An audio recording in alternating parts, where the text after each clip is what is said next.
နွေရာသီလောက်တွေပြီးသွားပြီဆိုတော့ဒီနေ့ကကျောင်းကိုပြန်တက်တဲ့ပထမဆုံးနေ့လေးပါဒီနေ့တစ်နှစ်ကဘာတွေသင်မယ်ဆောင်းမွေးတွေဘယ်တော့စမယ်အညာပါနော်စာတွေဘယ်လိုသင်မယ်ပေါ့နော်စပြီးတော့လေ့လာရမယ်ဆိုပြီးတော့တကယ်တော့စာလေ့လာထက်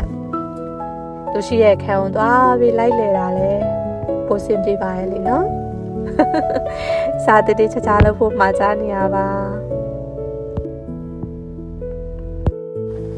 မတွေ့တာကြပြီဖြစ်တော့တွေ့တဲ့အချိန်မှာတော့စကားတွေအများကြီးပြောမယ်ခွေမယ်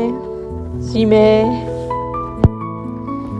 ကျောင်းရဲ့နောက်ဆုံးနှစ်ပထမဆုံးရက်လေးကိုခုလိုမျိုးလေးဖြတ်သန်းခဲ့ပါတယ်အားလုံးကျေးဇူးတင်ပါတယ်ပြောချင်တာလေးတစ်ခုမေးတော့မလို့ဖင်လန်မှာကျောင်းတက်မယ်ဆိုလို့ရှိရင်တော့ဘာသာစကားကဖင်လန်ဘာသာစကားနဲ့ပဲကျောင်းစာတွေအကုန်လုံးကိုလေ့လာရတာဖြစ်ပါတယ်medical terms တွေကဖင်လန်ဘာသာစကားနဲ့သင်ရပါတယ်